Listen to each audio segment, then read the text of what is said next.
Okay, why don't we get started? Oh, Julie's taking a photo. Okay. Want to welcome everybody on behalf of Masterpiece Action and our co-sponsors, who are Jewish Voice for Peace Boston, Watertown Citizens for Peace, Justice, and the Environment, the Alliance for Water Justice in Palestine, and the Community Church of Boston. Thank you for being here. 18 months into the Gaza genocide, it shows no sign of letting up. We realize now that we have, if we didn't realize before, that we have a long process to build this movement and change U.S. policy. And so we wanted to do an educational event, and Phyllis wrote a book. I think it's, how many editions have you had your book, Phyllis? About 7? This is a new book. New book. It's not the old book. 7 It's a completely rewritten book. So we thought we should look both at the historical roots of this problem, also its reflection in American politics, and some of the recent and current developments. So with that, I'm going to turn it over to Rami Khouri. He is a journalist and academic who lives in Cambridge, but is also based in Beirut. And so he's going to both introduce Phyllis and also be in dialogue with her today. Rami, shall I give it to you? Got it. Thank you very much, Cole. Thank you all for coming out. Thanks to all the sponsors. I'm honored to introduce Phyllis and to have a conversation with her. I wonder if it's your phone. Oh, maybe, yeah. Yeah. Put that away. My phone too. It's an honor to be with Phyllis on the same table. Oh, it's still, Yeah, we got to bring this. maybe No, you want the speaker to be in front of you. maybe because of this thing here. It's a conspiracy. All right, here we go. Is that better? Yes. All right. So I just want to make a couple of quick comments about Phyllis and emphasize why it's so important to listen to. I want to just emphasize why it's so important to listen to what she has to say and to read her book. She has about 50 years of experience in doing the critical 4 or 5 things that you really have to do to understand what's going on in the Middle East or in any other area, but she focuses on the Middle East, which is to convey facts, to analyze the facts and the realities, to mobilize people to work on these issues, to advocate for justice for all concerned, and to keep all of that within the context of a focus on policy making. So this isn't an exercise in television entertainment or getting a promotion in your job or something. This is aimed to change policy. The US government, the Israeli government, Arab governments, European governments, any governments around the world, and other public institutions. And her immense knowledge is captured in this new book, which follows some of the pattern of the other ones, which is a Q&A format. And when you look through the contents, it's really daunting how many details there are about the issues she covers. But that's exactly what you need to do to have a serious understanding of the Israel-Palestine conflict, which has been ongoing now for over a century. And then the last thing I want to say is that her activism in mobilizing for policy change is really pretty impressive, and has gone on for decades and decades, and she'll mention something about that. And the point I want her to start with, if I could ask her, is to tell us what's actually different now than 10 or 20 or 30 years ago when she was involved in some of this stuff. What's different now, and what does she think is what are the 1 or 2 critical priority areas where people like us and others who are concerned need to focus their attention and activism? So with that, Phyllis, it's all yours. Thanks. I think we're caught in your book. Yeah. Thank you, Rami, and thank you all for coming on this rather gloomy day. But I think after yesterday, how many of you were out on the green yesterday? Everybody, yeah. It was pretty great, right? I was at the one in New Haven. It was pretty great. You know, these last 18 months have been really hard for everybody who cares about people in the broadest sense, for everybody who cares about the Middle East, for everybody who cares about this country, for everybody who cares about Palestine. This has been a really, really hard time. And what we're seeing right now in the last couple of months is that it's not only been hard and getting harder, it's also taking a higher price. We're all paying a higher price for the work that we do. And those who are paying the highest price, the most vulnerable, who are immigrants, who are trans, who are Palestinian or Arab, who are people of color, have always paid a higher price. But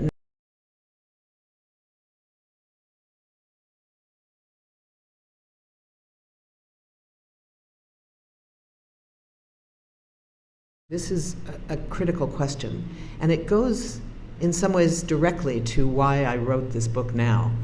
You know, some of you may have seen these earlier primers that I wrote. You know, there's one on Palestine, Israel that has gone through multiple iterations and expansions and whatever, and then there was one on Iran and one on Iraq and some other stuff. But we realize now this is a different moment. This is a different political moment.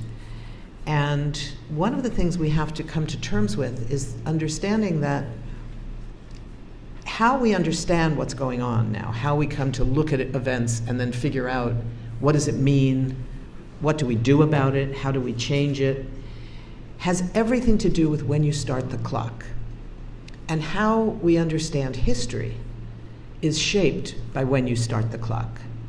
So if you start the clock, as far too many people did, and powerful people, and mainstream media people, and a lot of others, certainly in this country, but in other places around the world, if we start the clock on October 7th, 2023, we're going to get one set of history.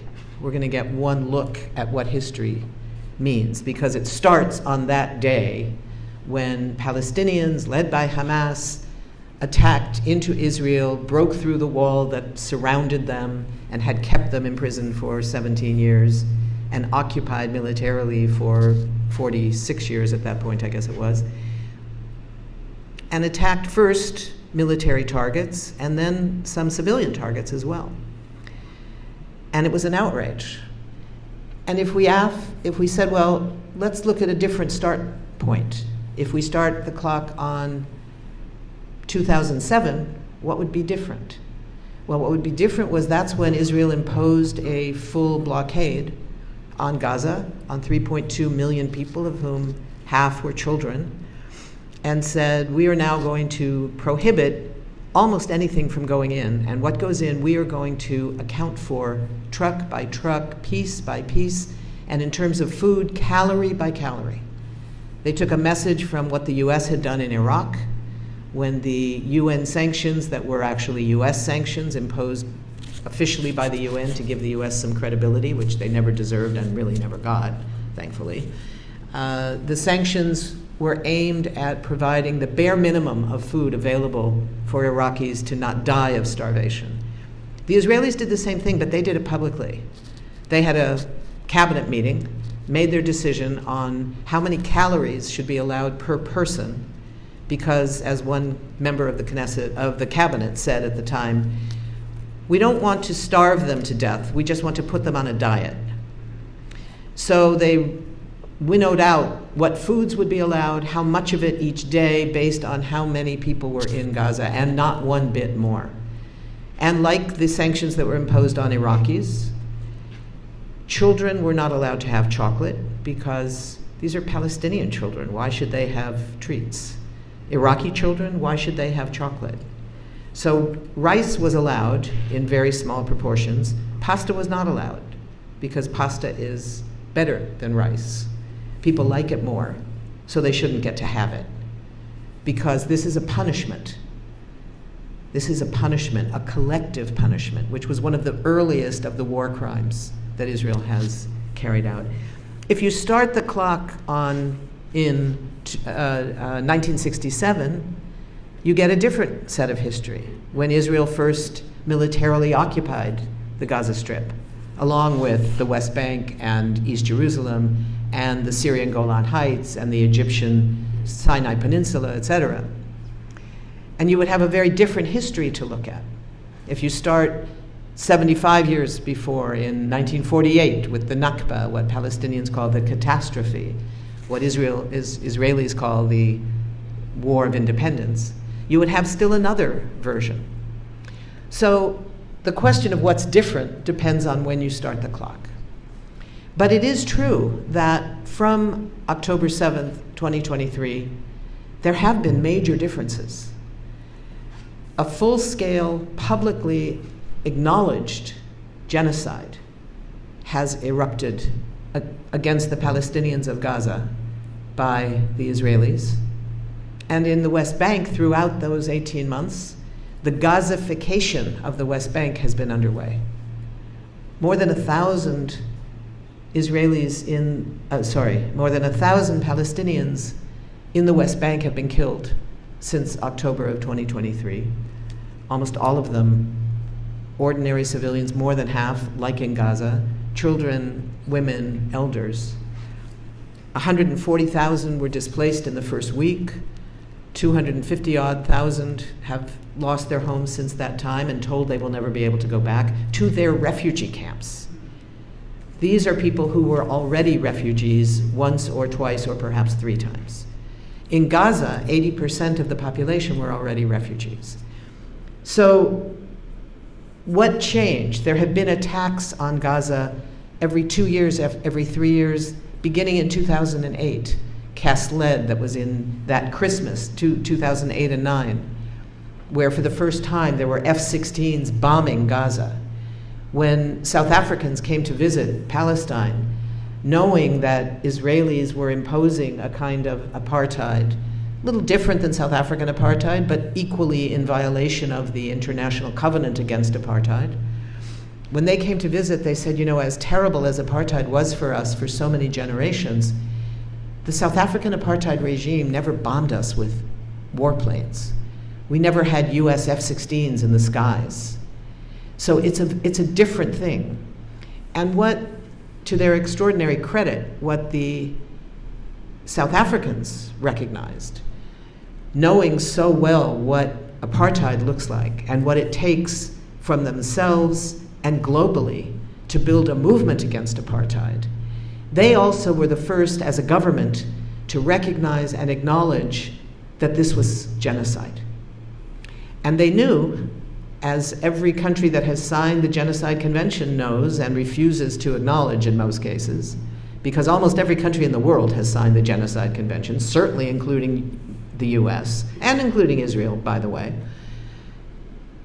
that convention, like the Apartheid Convention, is similar. Unlike a lot of international law that is both incredibly complicated, you read it and say, what does this mean? All this legalese and phrases in Greek and I was going to say Greek and Roman, but that's not quite right. These legal things in Latin and Greek that, I don't know what that means. It's not designed for me to know what it means. It's designed to keep people from knowing.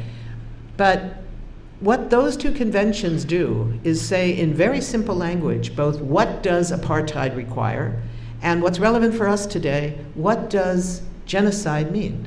What does it take for an act of violence to count as genocide? And it's important partly because the word genocide is publicly well known, but a lot of people have a wrong definition of it. People think it means mass killing. And in some cases it does. In the case of Gaza, it is increasingly that. But it means much more than that. The definition of genocide is an effort using one or more of 5 different violent acts in order to carry out a specific intention to eliminate a group of people, either all or part of a group. And you don't have to kill them all. You don't have to kill any of them, actually. The first of the 5 is killing people from the group. The second of the 5 is injuring people in the group. The third of the 5 is creating conditions that make it impossible for the group as a group to survive. So if you just kick people out of their homes and tell them they can't come back, and where they go is their business, that's genocide. If you intend it for the purpose of destroying that group. And what's complicated is, in most cases where something looks like genocide, the acts are pretty easy to understand. You know, one government kills a bunch of people somewhere else, identifies people they don't like and tries to kill them. But that second part, the part about the specific intent, is usually really hard to prove. Because how do you prove what's in somebody's mind? You know, in this country, we have some specific intent crimes. Burglary is a specific intent crime. You break into somebody's house in order to steal something. And to get convicted of burglary, in theory, the prosecutor has to prove both things, that you broke into the house and that you broke into the house to steal stuff, right? If you just broke into the house for the hell of it, that's not burglary. It's probably a crime, but it's not that crime. The same is true with the crime of genocide. If you kill a bunch of people for no particular reason, you're a mad person, that's not genocide. That's collective murder. It's pretty bad, I'm not, but it's not genocide. For Israel, it was really easy to prove genocide because they announced it. In the language that began within hours of the attacks of October 7th. You heard Israeli officials, political leaders, the prime minister, the deputy prime minister, the president, the minister of defense, the speaker of the Knesset, major figures in the cultural world, journalists, academics, and the military leadership, all using the language saying, these are animals, we have to kill them all. It was language that we in this country are all too familiar with. I know many of you know of the Sand Creek Massacre in the 1860s, during the so-called Indian Wars, right? When a group of US soldiers were ordered by their commander, who happened to be a Methodist minister.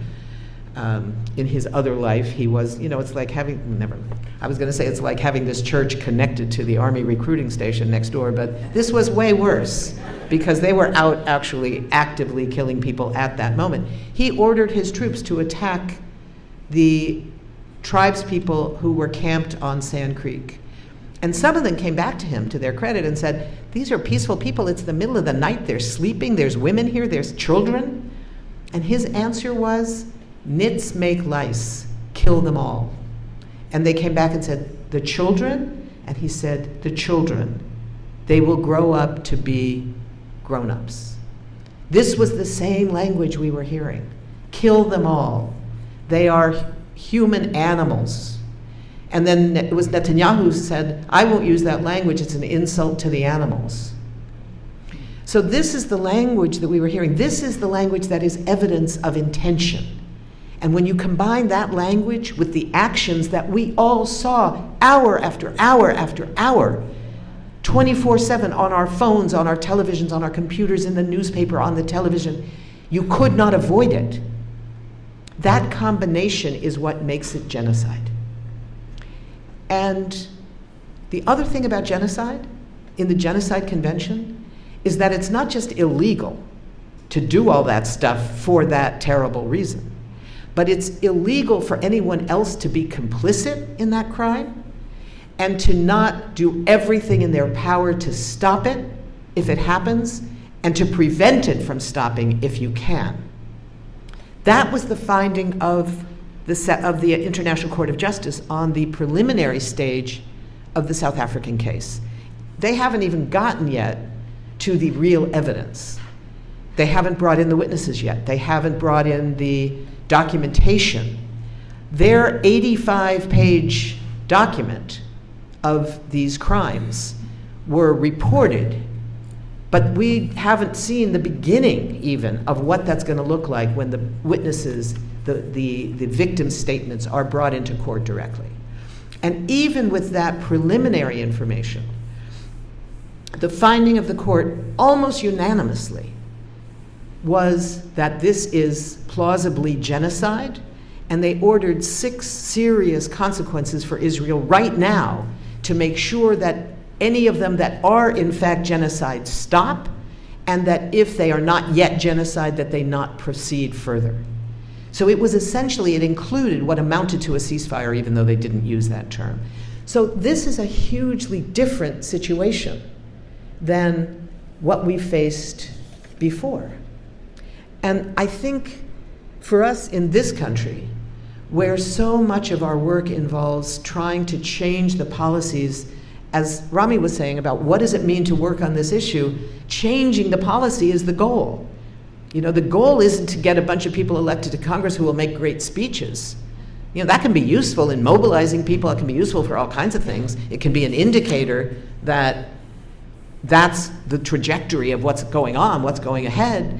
But that's not the goal. The goal is for them to be able to change the rules, change the policy, change the laws, because they finally realize they have no choice. That's what we're facing. That's our job. And movements, and I'm going to say just this and then turn it back over to you, Rami. The movement part of it, if we look at the movement that emerged so spontaneously and so powerfully in the first days after the Israeli assault began, you know, the Palestinian rights movement in this country that has been around and growing stronger and stronger for 25 years or more, that movement, we can't claim credit for the hundreds of thousands of people who poured into the streets saying, ceasefire now, ceasefire now. Microphone now. There you go.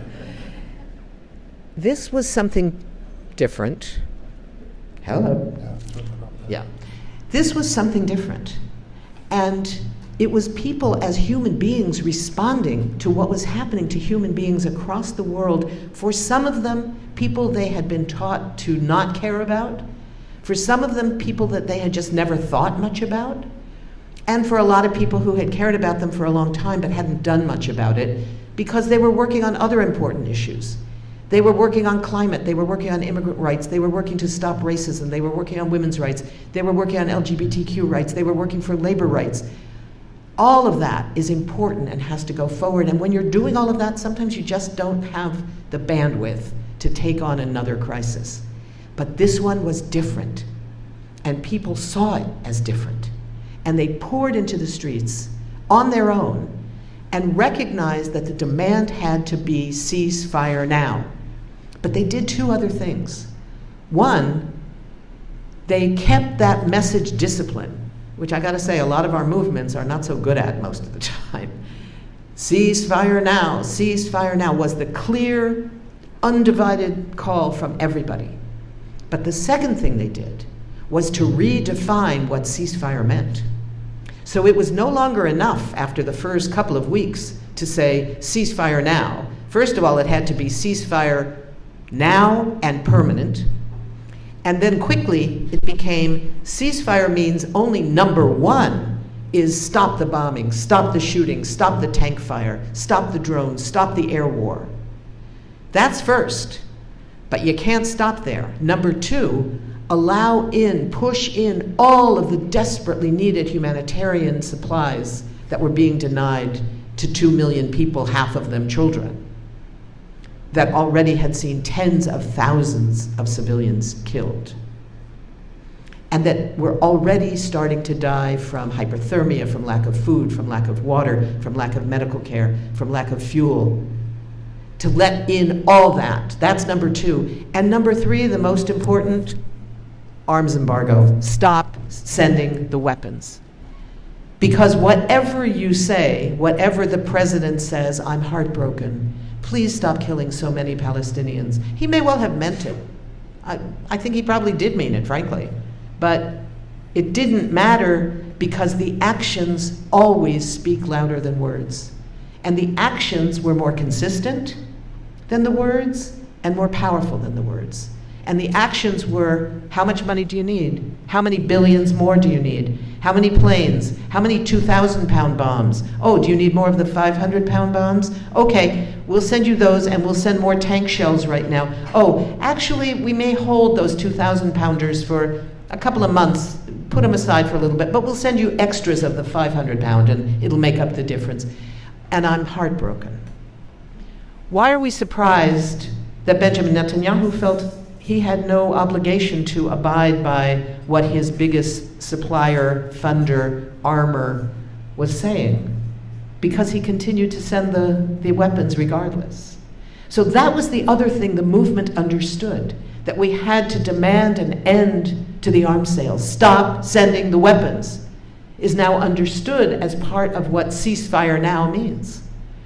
So this is an incredible development that we never had in this country. We've never had a Palestine movement as broad as these people who have come out into the streets, that included people who operate way closer to power than any of us ever dreamed of. And that means we have a lot of responsibility as activists who have worked on this issue for a long time to figure out how to keep that movement going, how to work on it in the context of a big, broad movement that's arising right now to stop fascism in this country, where what's happening internationally is the international component of that same horror that we are seeing here at home. How do we do it together? That's our challenge. And now I'm going to turn it back to you. Thank you, Phyllis. Yeah, you've touched on 3 or 4 of the key elements, and they're all linked together, and we can kind of go back and forth on these issues as much as we want, but let me take them one at a time and ask you first, why do you think, and what is the significance of the fact that most Western governments acquiesced in the genocide or actively assisted it? Some of them didn't, but most of them either didn't say anything or helped with guns and diplomatic support, whatever. How do you interpret that? Yeah.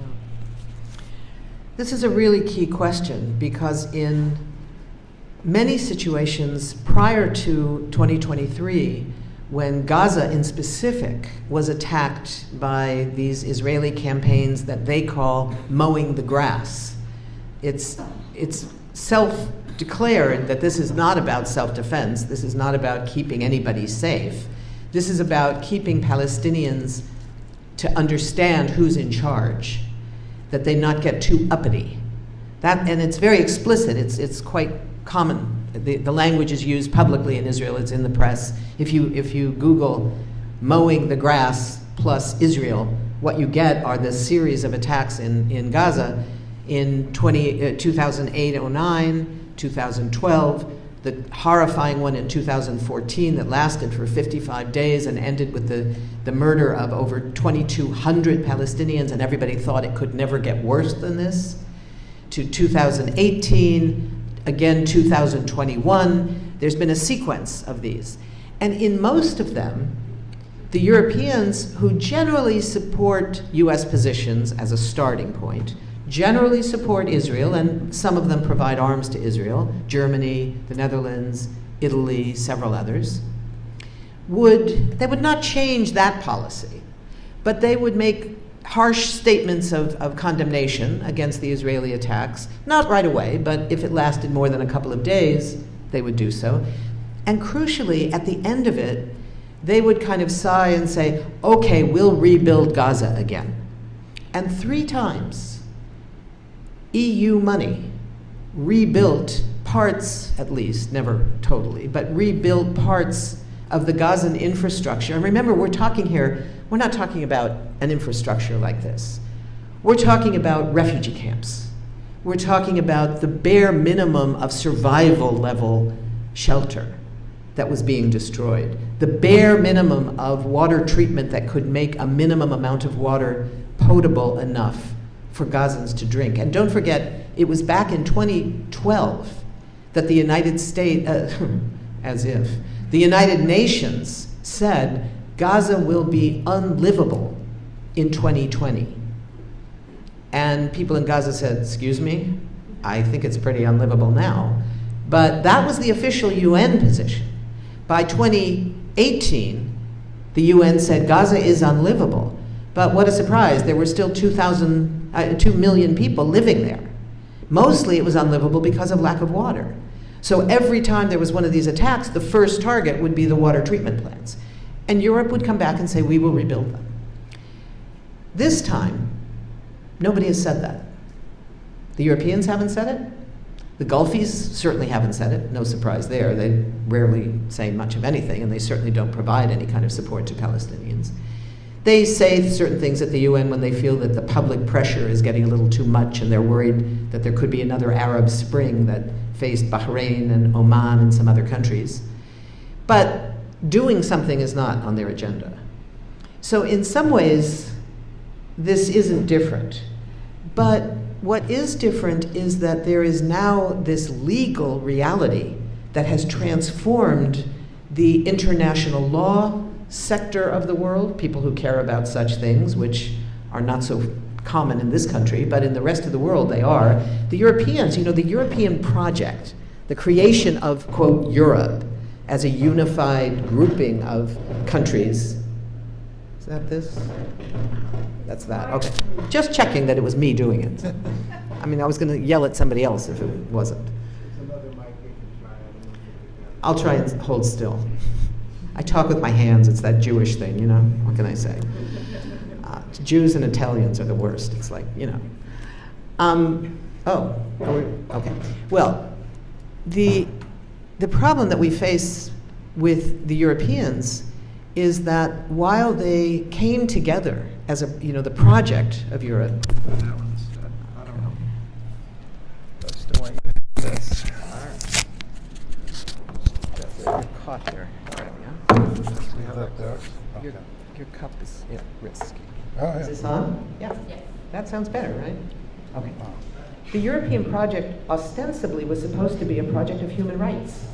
That's what was supposed to make Europe, quote, different than the rest of the world. That its basis of unity, what you had to do, or more importantly, what you had to say to join the European Union was, we believe in human rights, we like the UN. You had to do all that.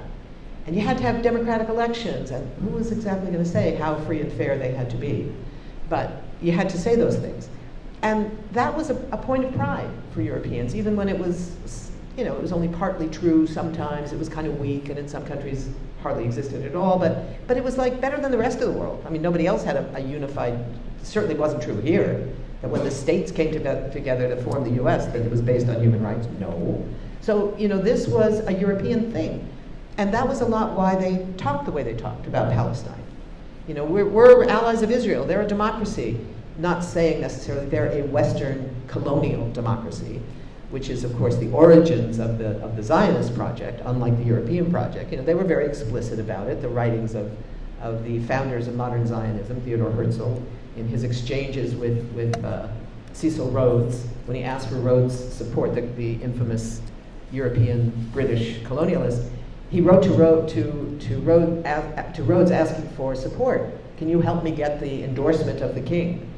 There's no evidence that Rhodes ever bothered to answer him. But in his letter he said, I'm asking you for support, and you might wonder, why do I care about your support? Why am I asking for your support? You're interested in Africa. I'm interested in this little slice of Arabia. You're concerned about Englishmen. I'm concerned about Jews. So why am I asking you? And then he answers his own question, and he says, because our projects are both something colonial. I remember reading that as a young student activist and saying, wait a minute, nobody ever taught me that in Sunday school. What's that about? Because I was a very strong supporter of Israel doing all this, Zionist youth group work. And I did what a good Jewish girl was supposed to do, go to your father's library and read Herzl. And I found that letter and said, whoa, this is kind of new and different and not very good. And I was sort of done with, that part. But that's a huge thing in Europe, is that commitment to human rights. And let's not talk about what happened first. Let's not talk about the Belgian Congo.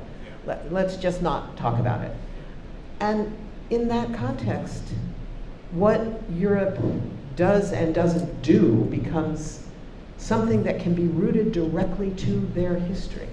They were part of the history of colonialism in Palestine.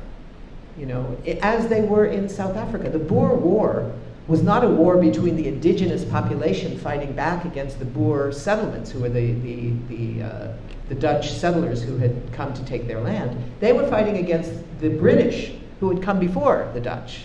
And in Palestine, the Zionists were fighting first against the British, because they had all the guns. The indigenous population, they didn't have so many guns. They weren't such good fighters. So all of this can be traced back to issues of settler colonialism. And I think for the Europeans, that's part of why it becomes very tricky to talk about what responsibility do they bear, what responsibility will they take, what will they do to ameliorate the situation, is all limited by their own history of colonialism that looks just like what is happening in Palestine. Thank you. Related to that point a little bit is why the Israeli government and its propagandists in the United States always refuse to go back and look at historical issues, as you've done, and your book lays this out really well. But the historical context is absolutely critical. Though at the same time, if we look at the public opinion in the United States using polling evidence as probably the best evidence, the public protests are important and activism is important, but the polling evidence is pretty emphatic that over half the country wants a ceasefire and wants a Palestinian state next to an Israeli state. This is unprecedented. When you and I started in this arena in the 60s or 70s. 60s for you, 70s for me. Yeah, a long time ago. I remember after the '67 war, I'd get into discussions and debates with people, and they'd say, "Oh, the Jordanians and the Egyptians want to just destroy Israel." I said, "Wait a minute, what about this? Is about Palestine. This is what it's about." And they say, "Who are the Palestinians?" The Palestinians were not even mentioned, were not acknowledged. Now there's a majority of Americans that supports a Palestinian More state. than Israelis. There's a historic transition taking place. It's slow, it's steady, but it's very consistent. A lot of it has been led by progressive Jews, church groups, activist groups. Many people in this room have been involved in this, and across the region. And now we've gotten to the point where the Palestine issue, in the form of the Israeli plausible genocide on Gaza, has entered into domestic American politics in various ways. The uncommitted movement was an early sign of this.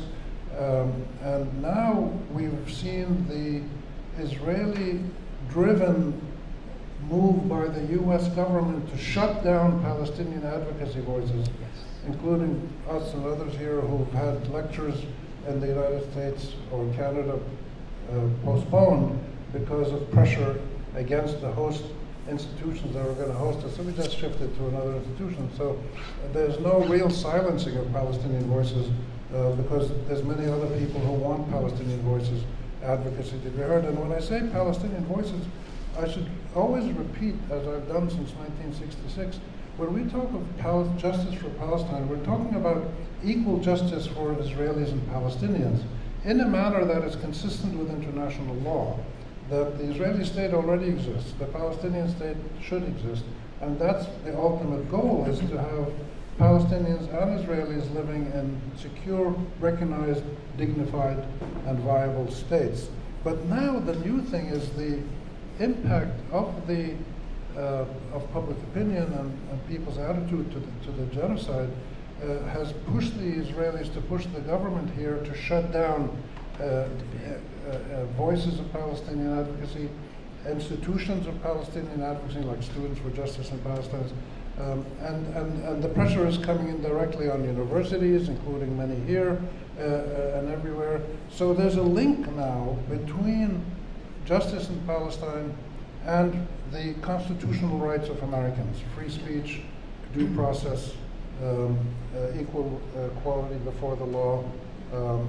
And in American institutions, universities, public libraries, the media are slowly being degraded because there are critical issues linked to genocide that are not allowed to be discussed. So how do you analyze this, and how do you see the public opinion pushing back? Yeah.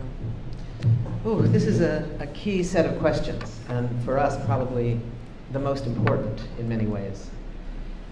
You know, this question of justice is at the root of a lot of this. Much of this shift in public opinion, not all of it, but a lot of it is generational. And a lot of it is coming from what many are calling the justice generation. The young people who came of age politically to political consciousness sometime maybe around 2015, after Michael Brown was killed in Ferguson, around 2018, especially the summer of 2020 when George Floyd was killed. And you had people redefining their own identity in the context of the struggle for justice, in the context of defining their work, in the context of racial justice. And suddenly Palestine, for many people, was being looked at as a racial justice issue, not as a foreign policy issue that you might take up the way you might take up work on Congo or Ukraine or something else. This was a racial justice issue. And it was particularly true among that generation, among young people. And if you look at the shift in the Jewish community, which, while it's not probably the most important these days in supporting Israel in Congress in terms of money and such, AIPAC as an organization is the single most important one. But if you look at lobbies overall, I think the Christian Zionist lobby has outpaced in influence, particularly within the Republican Party, which, if you all forgot, are in power right now. They are more influential than the Jewish components of the lobby. So what we see in the Jewish community is that support for Palestinian rights and a rejection of tying support for Israel to Jewish identity is far more prevalent among young Jews. So one of the key polls, and I agree with you, Rami, polls these days are so powerful, and it's so incredibly frustrating because, as you probably have experienced yourselves, members of Congress don't have a clue. Sometimes they know and they just lie about it and say, really, I had no idea. Please send me that poll. And you know they've got it. You know. But a lot of them don't because they don't read. They don't have time. Some of it is institutional. They have to spend an average of 4 hours a day raising money. So they spend that time on the phone not reading about what are the latest polls showing about public opinion on Palestine. But the poll in 2021, conducted by the Jewish Electorate Institute, it's called, of Jewish voters, 25% of American Jews said Israel is an apartheid state. That was one of those wow moments. How'd that happen? Why? How? What? Were we that good? What, how? But in that same poll, 38% of young Jews said Israel is an apartheid state. Now, the question of aid to Israel right now, you're right, Rami, it's more than half. 77% of Democrats say no more aid to Israel. 77%. This was during the Biden administration, Biden's own party. So the divide between the electeds and the base was far bigger than it ever had been before on this issue, right? So that's one of the things that has been so astonishing, is this massive shift in the discourse, which we've been talking about and writing about. The institutions like the IMEU, the Institute for Middle East Understanding, whose sole purpose in life is to get Palestinian voices into mainstream media, to get supporters of Palestinian rights to be quoted in all of that, in all things media. When they started almost 20 years ago, they couldn't get a hearing anywhere. It was one person. God knows, Margaret worked it by herself for some years before she got anybody to listen to her, that this is an issue about the media. Now they have a huge staff, 17, 18 people, 20 people, something like that, scattered across the country, and they can't keep up with their work because of that shift in the discourse. So how we understand that and use it is hugely important, because it also takes a certain kind of nuance and caution. The fact that we know that 77% of Democrats want an end to military aid to Israel doesn't mean that it's going to be voted on anytime soon. So we can't go in and just start yelling at a bunch of Congress people about why aren't they doing it. we have to do the education work with them the way it took us 20 years to do the education work with the population as a whole to change their understanding of the issue and their understanding of where their base is on the issue. So that's a huge challenge, because working with Congress is really, really hard, and it's dispiriting, and it's, you feel like you're losing every step of the way, until suddenly, we had a bit of a defeat last week with Bernie Sanders' effort in the Senate. But if you look at the first one, these were the I always forget this acronym. JRD. The JRDs, the Joint Resolution of Disapproval. It always takes me several people to get it. It takes a village for me to get the language right. The JRDs, the first time, that was 2 months ago, something like that, 3 months ago, and there were 19 Democratic senators who voted for it. Now, it wasn't enough, obviously. It didn't happen. But that's 40% of the Democrats in the Senate. That was unprecedented. That had never happened. So we have to look at it in this question. It goes back to history. The young people coming into the movement right now take one look at the US media and say, my God, this is horrifying. The way they cover Israel, it's like the Palestinians hardly exist, right? It's so unfair. And it's absolutely true. But what's also true, this is one of those you have to have two ideas in your mind at the same time. What's also true is that if you compare that to how it was 20 years ago, 10 years ago, 5 years ago, 2 years ago, on October 6th of 2023, it would be entirely worse at a huge level, right? So those of us who are privileged enough, and looking around the room, I'm thinking most of the people in this room are old enough. I'm sure there are a couple who are not. But most of the people in this room are old enough to be able to remember and talk about how much worse the press was back then. So it's important that we do that, because otherwise people come into this movement and feel like, what do you mean you've been in this movement for 20 years and this is what you got? That sucks. Because that's true. That's true. But it's like it took us this long because you've got to learn your history. And what's incredible is when we look at the work of these incredible young students on campuses in their encampments, what were they doing in their encampments? Well, the Jewish kids were doing a Seder, right? The so-called anti-Semitic processes included Seders because it happened to correspond to Passover. The rest of the time they were doing teach-ins, but they were also having to defend themselves against people trying to shut them down, so they didn't have a whole lot of time. So that's another reason, frankly, for writing this book, is for people like that who are incredibly passionately supportive of Palestinian rights and yet have never had the chance, the time, the whatever, to be able to look up those questions that maybe they're a little embarrassed about to read. But it comes back to understanding the role of our movements. It's because we've had a movement in this country fighting for Palestinian rights that there was a kind of infrastructure that when that spontaneous movement arose on its own, we're not taking credit for it, but when they arose, there was a movement that could do some of the work of getting the permits for the protests and making sure the porta potties were in place. The hard work of being organizers. Even though we didn't get people out there, we got a place for them to be. We had examples for them to see. When JVP took over the New York train station, Grand Central Station, when they took over the island where the Statue of Liberty is. All of this is so, so important because it provides a model to people who hadn't been part of this movement. And that's how movements grow. And the last point is how it integrates with the movement that we see now, which also has risen spontaneously since the inauguration, since January 20th, the day after the ceasefire, saying this isn't a good enough ceasefire. It collapses, it's not complete, and we're going to be part of this movement that is focusing on the punishments of people in this country, the economic punishments by tariffs, and the punishments against free speech on this issue, because it's Palestine that's the first low-hanging fruit. Not the only one. The immigrants are right in there. Trans people are right in there.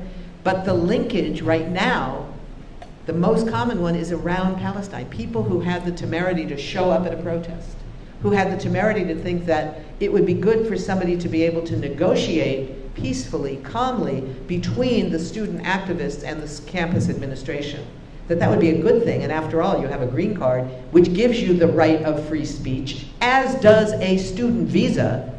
We should be very clear. The Supreme Court case in Harry Bridges' case, the labor union leader who won that so important case, that says in the victory of that case that non-citizens in the United States have the same right of free speech. It's the issue of free speech, not in the abstract, but the right of free speech to talk about Palestine that's on that agenda today. The linkage of these two movements for Palestine rights and to defend American constitutional rights is one of the most dramatic and exciting things that I've experienced. And the background to that, which is the public opinion slow change over time, which we both mentioned, is also pretty profound. Yet the policy changes at the level of the Congress and the executive haven't happened yet in a serious way. Ilan Pappé, in his magnificent 530-page book on lobbying for Zionism on both sides of the Atlantic, which I recommend to anybody who likes to read long books, but it's just so rich with information about how the Zionist movement hooked up with the imperial forces in England and then the United States to achieve what they've achieved, which is to create Israel and to expand Israel and now to project Israeli dominance across all the adjacent lands in Yemen, Iraq, Syria, Lebanon, and elsewhere.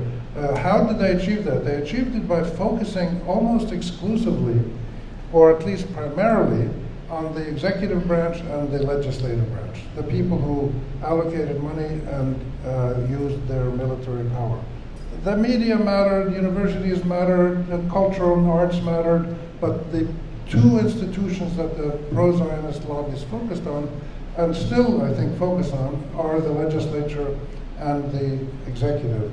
In your experience working in advocacy and mobilization and policy change, what do you see as the most urgent area of emphasis now, given this reality? Because the pro-Israeli groups and the Christian Zionist nutcases will always, I mean, I say nutcases. In the clinical sense. Yes, of course, politically. In other words, detached from reality. But the focus of the pro-Israel lobby groups is to keep the American government giving them the arms and the money and the diplomatic protection that they need, which it has done, and to echo the propaganda of the Israeli government, which just in the last 3 days has been challenged by the reports about the 15 ambulance drivers in Palestine who the Israelis said, oh, they were looking suspicious, they were driving with no lights on. And then, of course, the evidence of a video came out showing they had all their flashing lights on. The Israelis then said, oh, we made a mistake.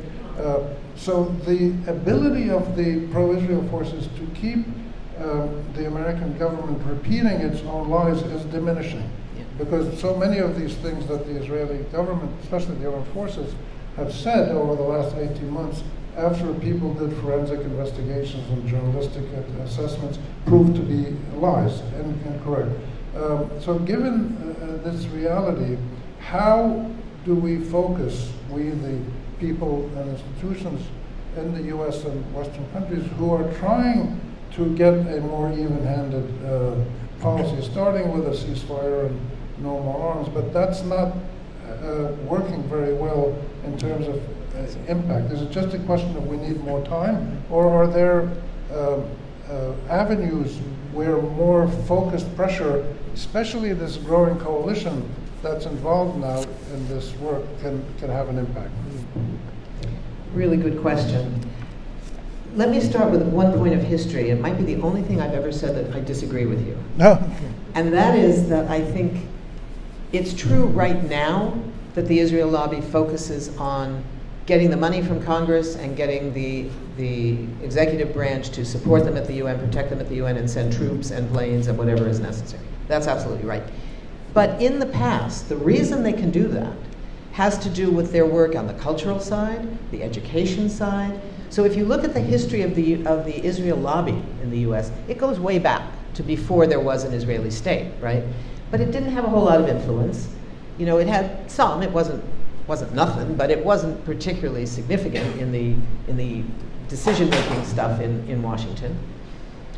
But one of the things, and we can look at sort of the history from the time that the special relationship developed between the US and Israel after the 67 war, that started with the Pentagon, because it was they saw that as, wow, these guys are good. You know, they defeated 5 Arab armies, which wasn't even true, but you know, they were good. They were good fighters. They managed to, you know, occupy the last remaining remnants of Palestinian territory in 6 days. So yeah, it's not surprising.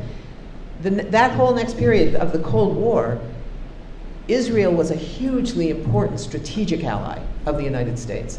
So the lobby gained a lot of credibility and importance and whatever, because it was kind of like if you push on a parked car, nothing really happens.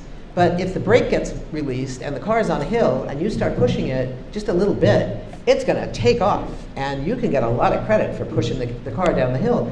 The same thing, all of a sudden the Israel lobby seemed really important because it was now pushing for something that the US government wanted to do. So it looked like it was successful all the time, and people love success in this country.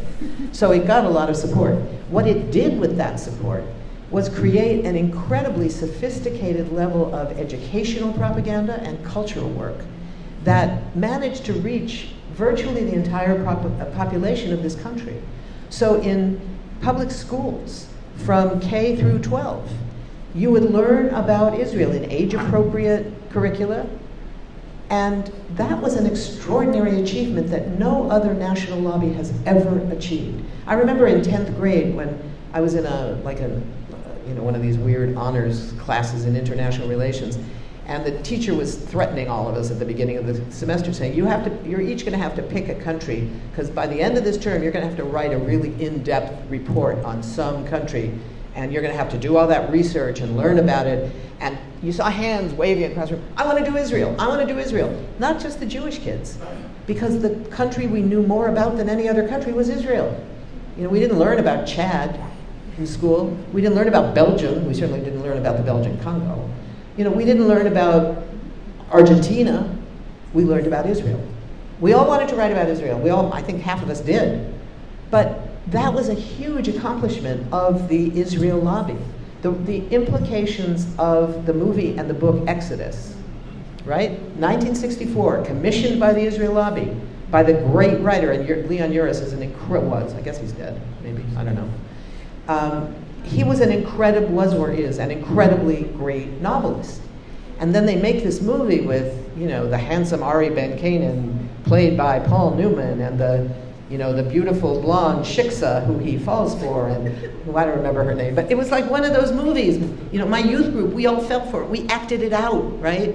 You know, we acted out the UN scenes in it.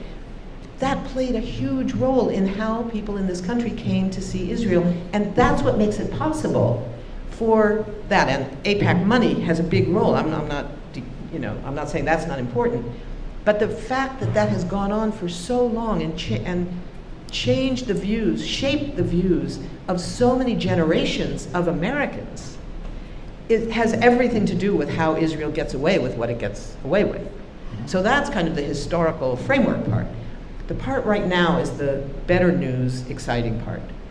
It's always been true that the easiest part of the discourse shift to do, and it's really hard, but easiest, is changing people, right? Because people are people. People have hearts. People will listen to other people, right? So changing public discourse is the easiest part. The next easiest is the media. Because eventually there's pressure, people start demanding it, people start asking questions, and if you don't cover it, you don't get as many clicks or whatever, so that becomes the next one. And on the question of, if we look at, say, the last 20 years, the public shift has been extraordinary. The media shift has been significant. The policy shift has just barely been touched. And that's the next one. That's the hardest one. So we know that going in.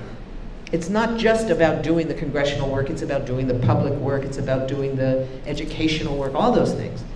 But now we're in a situation where more and more people in elite positions, not just members of Congress, but senators, governors, mayors, members of city councils, are taking public positions in support of changing the policy. Not necessarily the way we talk about it, not talking about human rights, international law, and equality for all as the basis of what should be US policy and towards Israel and towards Palestine.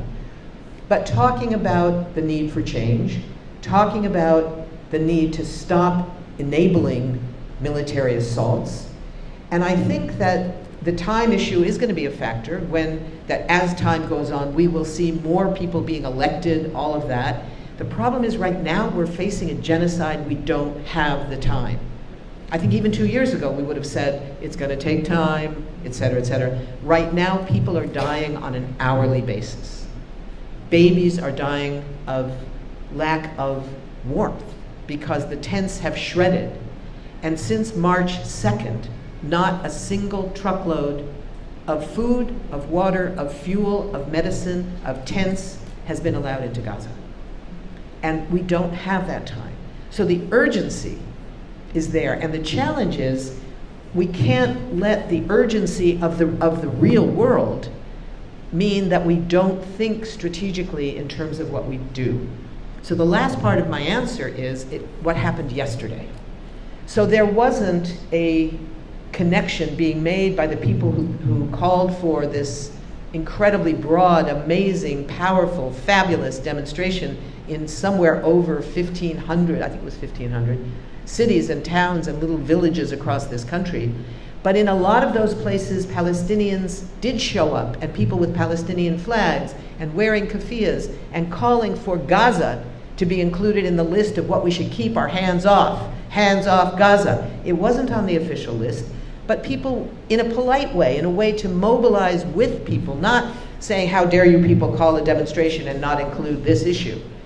Because for a lot of people in this country, there are other important issues that are also earth-shatteringly important and are going to lose potentially other lives in this country and around the world. So we can't diminish the importance of that. And what people did right, in the big one in DC, they called a separate Palestine protest, but divided it into some number of contingents that were sent into the march in different parts so that you saw Palestinian presence throughout and didn't make it into a fight that it's us versus them, but it's us and them together.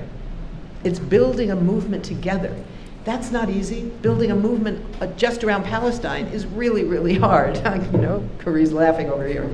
People have such different views, whether the issue is wanting to get 2 states or not. For me, it's easy. I'm a Jewish girl from California. I don't get to have a say in how many states there are in your part of the world. That's for Israelis and Palestinians to work out. Our work here is not about states or not states, 1 state, 2 state, red state, blue state. That's not the issue. The issue is international law and human rights and equality for all as the basis of our government's policies for what it does, not just what it says. So who do we give money to and who don't we give money to? Who do we give arms to and who do we luckily stop sometimes giving arms to? Those are the jobs for us. Palestinians will figure out for themselves at some point, whenever anybody allows them to breathe, what the strategic long-term goal is. Whether there's land for a Palestinian state, I think, is a big question. So it may not be that. It may be an anti-apartheid movement in the entire territory that is controlled by the Israeli government. But that's, I don't get to say I clearly have opinions. It won't surprise you to know that. But it's not up to me to say. Our job is to change our government's policy. Thank you. Last point I would ask, is one of the new things that's evident today in this whole scene of political contestation within the United States, and also abroad a little bit, mostly in the US, for the first time ever in my life, and certainly in the Arab-Israeli conflict of the last century and more, there is a serious movement by Palestinian groups linked to American groups that are not Palestine focused, like ACLU and Center for Constitutional Rights and all kinds of lawyers unions, and they now take significant court action. Yes. Anytime something happens that is constraining the right of Palestinian justice advocacy, there's somebody in court within a couple of hours, and the briefs are already ready to just fill in the things. And it's quite, and you saw it with Mahmoud Khalil and others. Within hours, they're in court stopping the immigration of these people. So we have, for the first time, I believe, it's not a level playing field, but we have an actual playing field where two parties are competing. The pro-Israeli Zionist movements and the pro-Palestine justice movements are both able to act in social media, public protests, court actions, and now we see the pushback in the universities. How do you see the importance of the legal world in this arena, and what is your reaction to the initial number of cases that have happened? Are you heartened by this? Absolutely. This has been an extraordinary development. I'm heartened by the results, certainly, because most of the cases so far are winning. Now, this is at the level of district court or immigration court, the lowest levels of the courts. And what happens when they get up to the courts of appeal and ultimately the Supreme Court, all bets are off. We don't know. But we never had this level of victories at the bottom level either. So, if we look back in history again, you see a trend here. I like to talk about history. In 1987, the LA 8 case, ring bells for anybody, a few heads nodding. 7 Palestinians and a Kenyan who was married to one of the Palestinians, who were all Palestine activists, were arrested in Los Angeles on immigration charges. Just like now, arrested by the FBI, middle of the night, in their beds, with helicopters circling overhead. LA Times headlines the next morning, terrorist nest rousted across LA, all of this. They were put in jail, they were brought before a judge, and the judge said to the prosecutors, the prosecutors were saying, no bail, keep them in jail, they're dangerous terrorists, and the judge said, well, let's see some evidence, and I'll give you, I think it was 48 hours, the first round, and they came back in and said, well, the group that the magazine that they were distributing has carried out terrorist acts, and he said, yeah, but what have they done? And they were, well, they've been distributing this magazine. I said, no, you're not making it here. They were in jail for 23 days, and at the end of it, they had not produced anything because there was no evidence, right? And the judge said, I'm going to let them go. And so the prosecutor said, no, well, we have to have high bail. And the judge says, this is ridiculous, and released them all with no bail. But it took 21 years to win that case. 21 years. 2 trips to the Supreme Court, which sent it back to immigration court, back to district court. And we kept winning at the bottom levels, and then it would be appealed, and yeah. But this time around, we're winning earlier. And it's different. It's different because more people are watching. It's different because more people are understanding. The first group that came to endorse the LA 8 case as a solidarity gesture was the Japanese Citizens League. Because these were people in Los Angeles who had been the ones who were sent to the camps. And what was released at the time of that trial was a government document whose name escapes me. It was a long document about how it would involve 7 separate U.S. agencies that included the FBI and all of these, police agencies, that called for, in the case of a national emergency, the rounding up and arresting and detention of anybody in this country from any of 7 Arab countries plus Iran. And they were to be put in, wait for it, Oakdale, Louisiana. Sound familiar? And they had the camps ready, they had the bunk beds, the whole 9 yards. And it was exposed right at the time of this trial. And what was going on with the trial, of course, matched what this thing called for. So we were able to bring that in a separate suit, a parallel lawsuit. But it took 20 years to win these cases. Now, people are already across the country feeling like they could be next. They could be next. That first, it's the people with a technical violation of their student visa. The LA 8, 6 of them were student visas, and the guidance that they got that the government gave to the prosecutors was start with the technical violations first before you have to get to the politics. If you can get rid of them with technical, do it that way.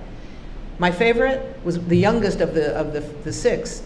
He was a pharmacy student, and one of his advisors one time had said, you know, you're having a bit of struggling with one class, take a couple units less next quarter. And one quarter he took 11 units instead of 12. You're supposed to take 12 units. That was considered a deportable offense, right? So this is what we're dealing with. And now people this time around are feeling like they could be next. A green card holder was the next one. And then somebody who's not just a student, but a physician with a very important specialty that isn't available mostly in this country, well, she's vulnerable too. So this is the moment when these cases come up. When the case was brought against Biden and Blinken in the federal courts in California by Palestine Legal and the Center for Constitutional Rights, that was and the National Lawyers Guild, that was an extraordinary moment, and the judge had a really hard time with it because he said, I forget exactly how it worked, but he said, I have to throw this case out. I can't keep it. I can't deny the motion to dismiss because of the distinction between the judicial branch and the executive branch. This is clearly an issue for the executive branch. But then he wrote this long opinion stating that this looks like genocide. This was extraordinary. And things like that I will not do that. Things like that have not happened. So we are in a completely different moment when not only we have institutions like Palestine Legal, which we haven't had before. We've had the Center for Constitutional Rights and the National Lawyers Guild for a very long time. They were both the main components of the legal team for the LA8. But this is different. People across the country think this is an issue of free speech. It's not an issue of defending terrorists. That's a whole different world. Yeah, and just to add one last point to that, and then I will open it up. The most heartening thing that I see as I speak at universities and colleges and local groups and across the U.S., they're now at the level of preemptive action. So you go to colleges here in Boston and Philadelphia and New York, other places I've spoken, and students are preparing documents that they give out to other students in case something happens. Here's the number to call. Right. When I was doing a book tour in the Detroit area about a book I co-authored on Hamas, of all things, I went to give a talk supposed to go across the border to Windsor in Canada, and everybody said, no, don't go, they won't let you back in. I'm an American-born citizen, so I don't have the vulnerabilities of visa holders.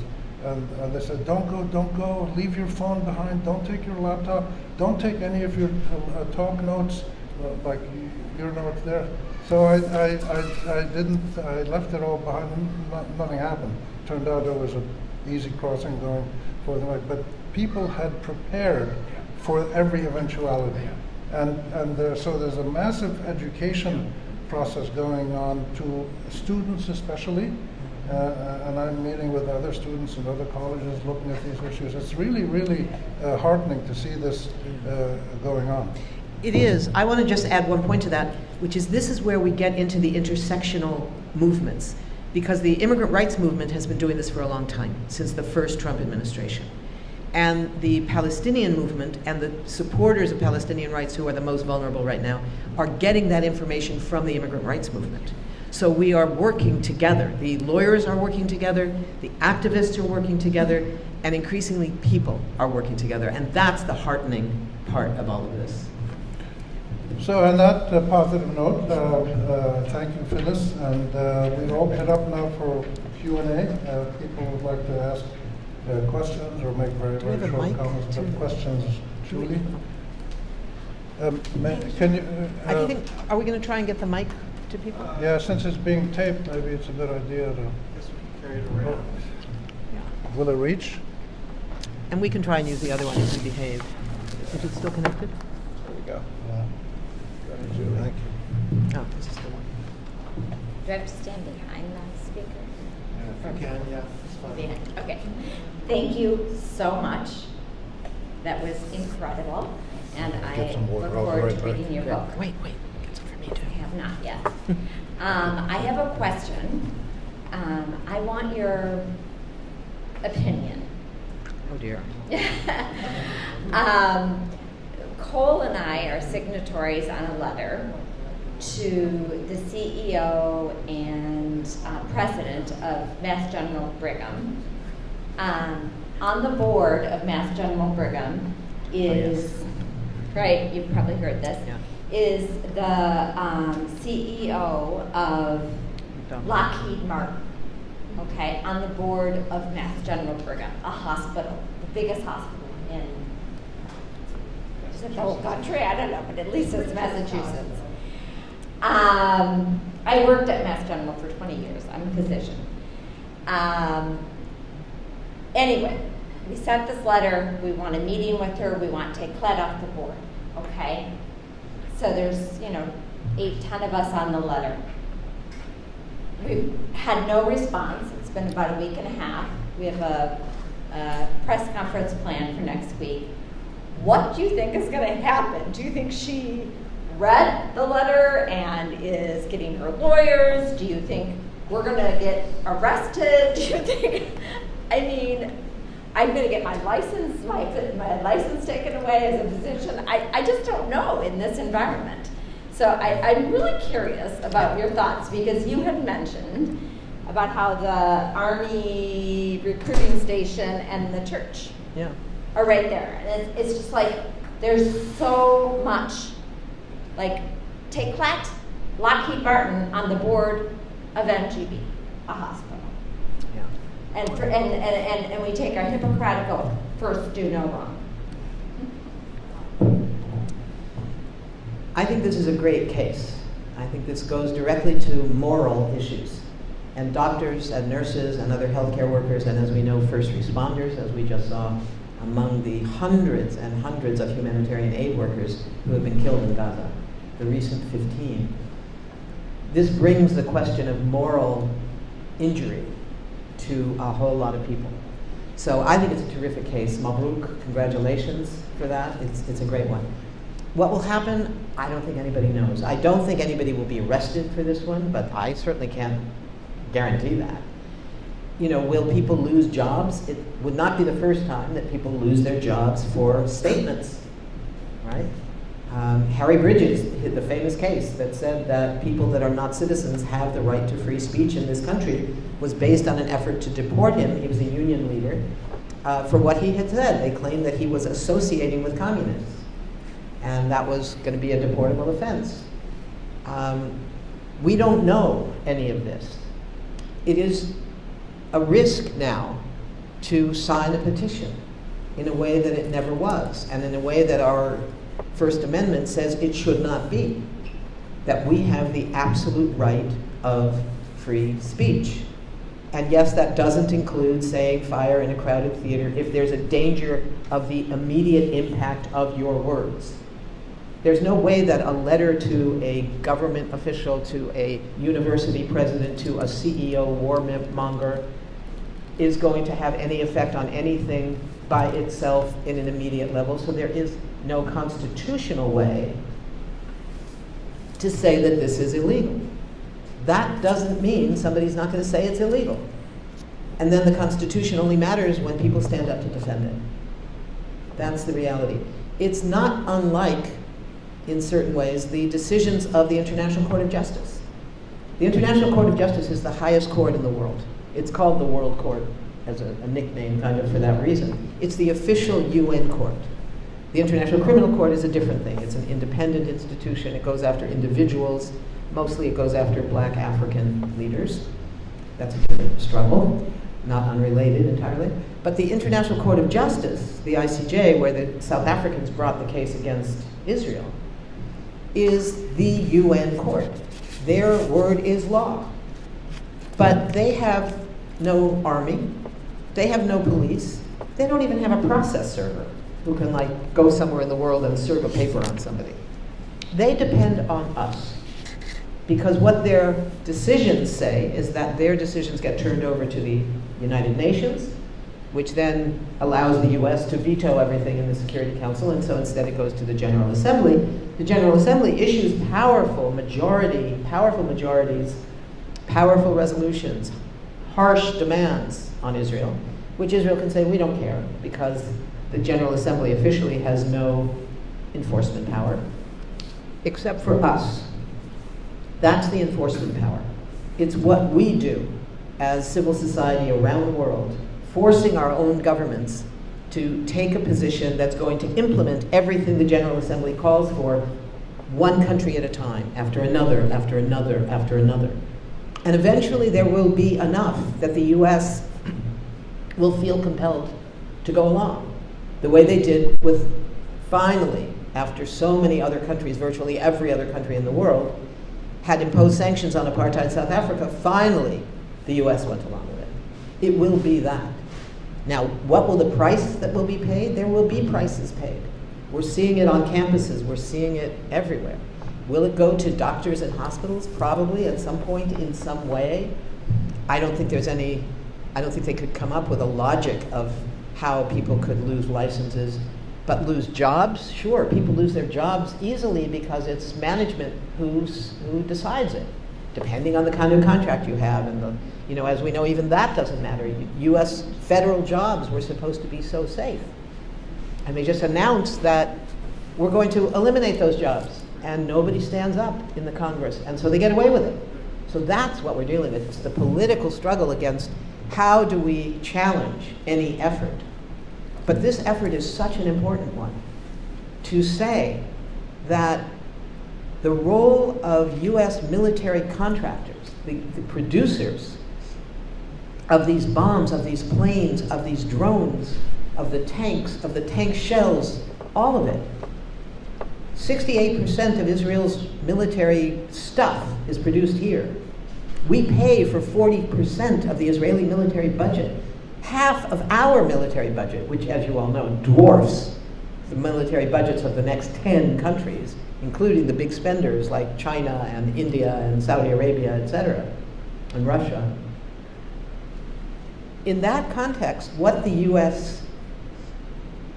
does has everything to do with our budgets. Martin Luther King said that budgets are moral documents. In our case, it's an immoral document. Because half of, the budget itself is almost $1 trillion now, the official military budget in the United States. It's 52% of the entire discretionary federal budget. If you add in the stuff around the border control, federal police, federal detention, all of that, you get to 62% of the budget. So the question is, where does that money go? Half of it goes to military contractors in this country. Almost $400 billion goes to Lockheed Martin and McDonnell Douglas. So that's who is paying the $1 million salaries of this CEO and others. So the notion that they are somehow being allowed to sit on a hospital board as a way of giving themselves a clean image, I don't know if there's a color that's associated with medicine, but it's what we used to say about it's whitewashing, or it's greenwashing, or it's pinkwashing. If there's a color for blood washing. There you go. It's medical washing something. That's what it is. That person wants to be on that board so that he or she can say, I'm a good person. I'm a good guy. My volunteer work is on this hospital. I raise money for this hospital. It's like, give up your multi-million-dollar salary and stop producing weapons. Then you can talk about being a good person. Don't use this hospital as an excuse.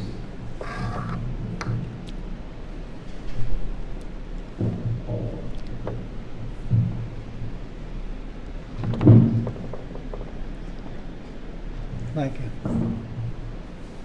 I've read her book. It's really great.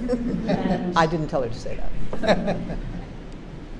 and it's amazingly up to date. Now, you talk about anti-Semitism in the book, and I'd like to hear more, because I have been really feeling weighed down by the extent to which that anti-Semitism is successfully immobilized.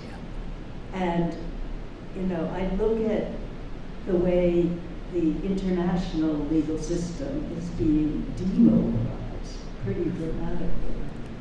And yet here, all our institutions are just buckling under to anti-Semitism. So I'd like you to say more about that. I mean, we're right here. Many of us are trying to fight, push back against a new state commission on combating anti-Semitism. And I don't know if you want to say something about the Israeli Ministry of Strategic Affairs. Yeah. Diaspora Affairs. Oh, that one, yeah. Yeah. Right. Their recent conference on combating anti-Semitism was attended mainly by the far right, and even the ADL withdrew. So, I mean, how are we going to really undercut this very effective weapon? Yeah, thanks, Nancy. This is a huge challenge for our movements. You know, for probably 20 years, 25 years, in my work, talking to groups all over the country and meeting with people and stuff, one of the consistencies is the first question being, how do I talk about this issue without being called an anti-Semite? Right? I can remember that conversation in the 1980s, in the 1990s, and the 2000s, and on and on and on, and it's still there. And it's much worse now because, as Nancy was saying, it's being weaponized. False claims of anti-Semitism are being weaponized so effectively. So they're being used by these major institutions. And with the IHRA definition of anti-Semitism being accepted, this is the International Holocaust Remembrance Association. Alliance, sorry, not association. That has created a new definition of anti-Semitism, which is being taken up by the federal government when we did have a Department of Education, which apparently we don't anymore, the Department of Education, in the State Department, members of Congress are talking about it, cities, states, 30 states are considering taking this up as an official definition legally, including Massachusetts, I think. And what it says, you know, the definition itself, it's not like nobody understands what anti-Semitism means. The definition was easy. The guy who wrote it, who worked for the IHRA, he wrote a definition that was fine. It was like hatred of Jews as Jews. It's like, you know, duh. That's not complicated. What made it incredibly problematic was that he attached to it examples, 11 examples, of what that could look like in the real world. Of those 11, 7 of them are not examples of hatred of Jews as Jews. It's criticism of Israeli practices. And if you conflate those things, any criticism of Israel becomes anti-Semitic. And that's what has been so powerfully effective, a lot with this definition, but even groups and people and countries and institutions that don't use that definition are doing the same thing, saying that any criticism of Israel is ipso facto anti-Semitic. And they can't answer why, you know, well, it's the only Jewish state. Well, yeah, 80% of its population happens to be Jewish, but does that make any criticism of the government a criticism of those people? It's a criticism of what countries do, right? And it's an incredibly tricky possibility of how we challenge it, because this is now the single most effective point. One of the arguments against it that I find very effective, particularly in Jewish organizations, but not only, is that one of the effects of this weaponizing of false claims of anti-Semitism is that that's getting all the bandwidth, it's getting all the oxygen in the room. This is what anti-Semitism looks like. Those Palestinian flags, those people saying from the river to the sea, that's anti-Semitism. And that means they're ignoring the real anti-Semitism that is on the rise in this country, that we saw in Pittsburgh in 2018 when 11 Jews were executed at prayer, in Charlottesville when people were marching with their tiki torches chanting, "Jews will not replace us," and Trump said, "They're very nice people." In San Diego, this is real anti-Semitism that is on the rise. And it comes out of white supremacy. The history of modern anti-Semitism in this country is rooted in the Ku Klux Klan. It started in the 20s. There was early anti-Semitism that goes way back, but modern anti-Semitism started in the 20s with the Klan, and that's why you had things like the murder of the lynching of Leo Frank, a Jewish shopkeeper, at the same time that African Americans were being lynched in hugely larger numbers. Smaller numbers, very small numbers, of Jews were being lynched because it was part of white supremacy. Jews were not considered white, and they were paying the price of being people of not white. They were never quite seen as people of color. Jews of color, who of course have existed forever, were not really in the picture very much at that time in this country. But Jews were not considered white, and racists, the Klan, now it's the Nazis, it's all of these friends of Trump, these right-wing groups, his best friends, with their Nazi salutes. They are the anti-Semites that we have to worry about. And lastly, the anti-Semitism of the Trump administration itself, its actual policies. Remember back in 2018, Trump goes to the region, he goes to Israel, and he announces a massive set of changes of US policy. He says the most important one, we're going to move the embassy to Jerusalem, because that's what Israel has declared as its capital. Despite US law, despite international law, despite a host of UN resolutions, doesn't matter, I'm going to move the embassy. He says the Golan Heights belongs to Israel. It's sovereign Israeli territory. He goes to the Golan Heights with Netanyahu. He says that annexing most of the West Bank is fine. It goes on and on. He comes back to the US, he meets with the Republican Jewish caucus, the big fundraisers, the big shots of Jewish Republican money. And he says to them, he's telling them all that he did on this trip, and he's puffing up and being very excited about it. And he talks about the Golan Heights, and he looks out at this crowd of American Jewish wealthy people and says, I was with your prime minister when I announced this. And not one of them raised their hand and said, excuse me, Mr. President, he's not our prime minister, we're Americans. You're our president. We don't have a prime minister, we're Americans. None of them said that. And none of the press coverage ever mentioned it. Then he looked around when he got to the question of the pièce de résistance, is moving the embassy to Jerusalem. And he looked out into the audience, and he picks out Sheldon and Miriam Adelson, the biggest funders of the Republican Party, the biggest funders of Israeli settlements, and the biggest funder of Donald Trump, and said, Sheldon and Miriam, I did it for you.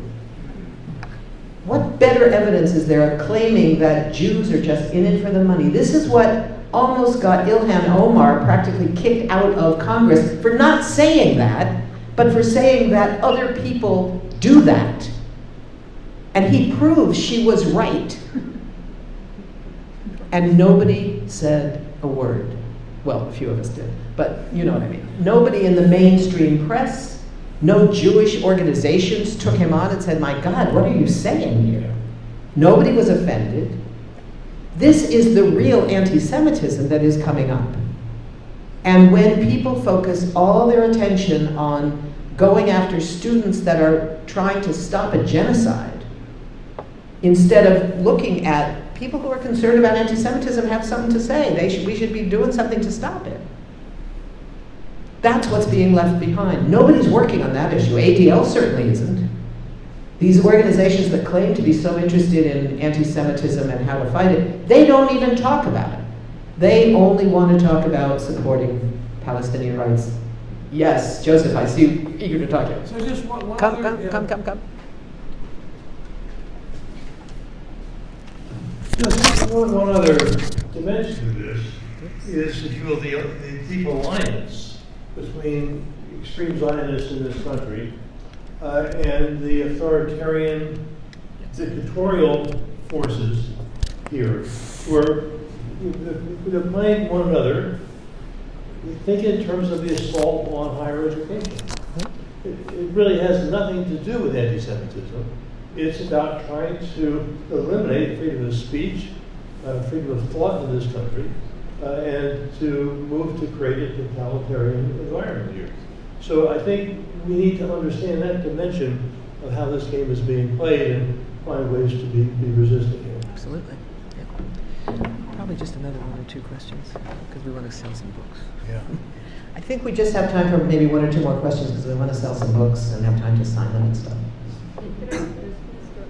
Yeah.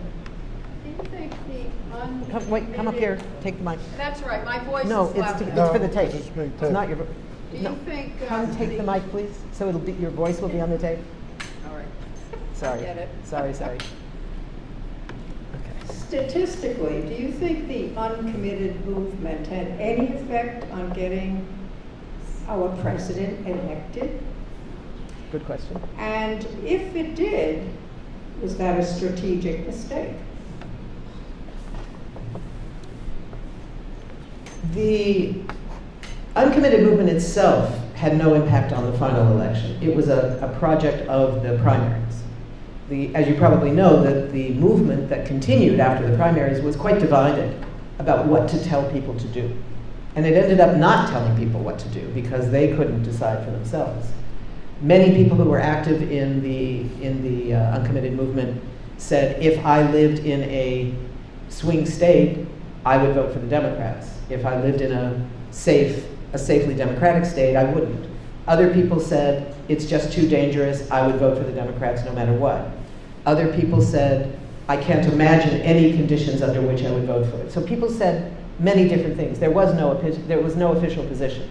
Now what is true, and what was important, was that the decisions made by the administration of the Biden administration and Kamala Harris, despite the pressure that had succeeded in changing public opinion, despite knowing what the party wanted, when they refused to even allow a single speaker at the convention who was going to be pre-vetted, the speech was written, they submitted it, the only person there who submitted a speech to be vetted was the state assemblywoman from Georgia, who happens to be Palestinian, in which 2 lines of a 2-minute speech had anything to do with Palestine. And they said, no, can't talk. And people knew that and were pretty angry. What turns out to be the case, we just saw the new poll, again we go back to polls. This was a poll that was commissioned by IMEU, but it was conducted by the U.gov, one of the big polling agencies. And they looked at all the people who voted for Biden in 2020 and did not vote for Biden in 2024. Now, in that grouping were people who didn't vote at all, people who voted for Trump, people who voted for no one, voted for every other, voted for their members of Congress and all the other things, but didn't vote for president. It was a whole set of things, but who did not vote for Harris in 2024. And they gave them 6 choices of issues that were their most important, saying we know there were probably many, but which was the single most important issue that changed your mind? And number one was not the economy. I thought it would surely be the economy. That was number 2 at 26%. Number 1, 29%, was the Middle East. And that was the reason given, the most important of several reasons that people did not vote for Kamala Harris. And I think that's an astonishing statement about the work of not just the uncommitted movement, that was part of it, but that incredible movement that rose up to say, this is not something we can accept. We will not allow our country to enable a genocide. And we have paid an enormous price for that electoral impact. And the alternative would have been, and I say this as somebody who lives in a very safe place, Washington, D.C. votes 94% Democrat. It's the bluest dot in the country. Since it's not a state and we don't have anybody in Congress, thank you all very much. But, this was an extraordinary recognition of the power of that issue. What we would have faced in the alternative would be a Democratic Party led by those who supported genocide jail. And people have to make their own judgment about whether that would have been better than what we have now. What we have now is horrifying and frightening and is supporting genocide. We knew that would be the case. And I think the challenge that the uncommitted movement took on was an extraordinary one. I think they were incredibly creative and strategic in their thinking to narrow it to the primaries and not to take it on to the final election in November. And they knew there would be an impact if they were successful, that people would still be wondering, should we, shouldn't we? But it's not as if this was the first time that people didn't vote for the lesser evil. You know, that's what happened in 2016 as well. And this is a huge challenge. I don't know what the answer is going forward in terms of elections. I don't know what kind of electoral strategies are going to emerge around 2026, for instance, let alone 2028, if we even have elections in 2028. So I share your fear and your concern about what the result has been. Absolutely right. Well, one thing that was horrifying is that You've got to do it on tape, sorry. Sorry. Do it up here. Well, Palestine has become second and third page news now in all media. If you read a paper, you won't find anything on the first page, and certainly not on the second page. And the same goes for TV news as well. It gets mentioned sort of at the end.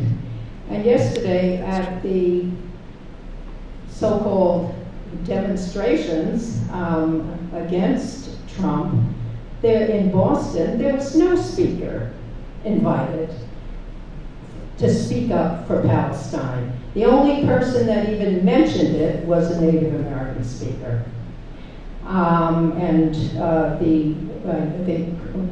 The person who was leading the discussions or the event mentioned Gaza once. Pressure from protesters.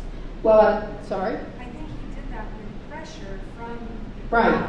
So I'd like to know who organized this event, and frankly, we're now having to fight even to hear our voices at mammoth rallies. They're all focused on Social Security and some other issue.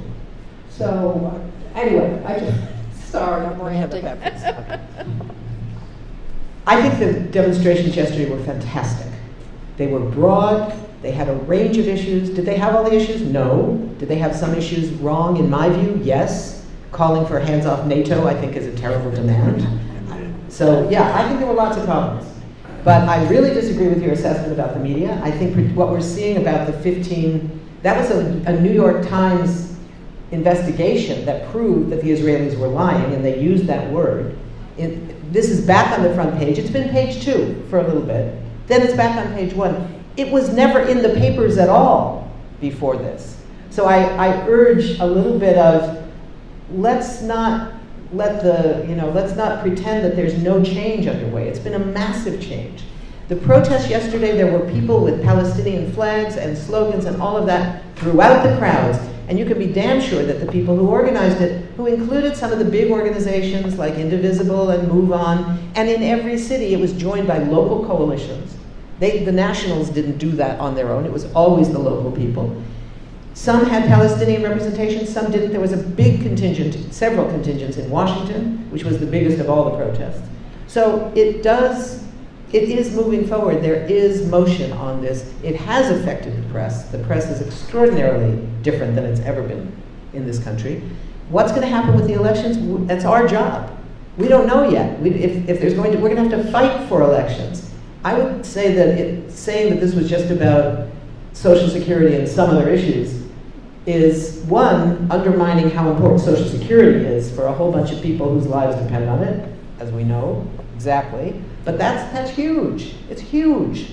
And those other issues amount to our democracy. As flawed and weak and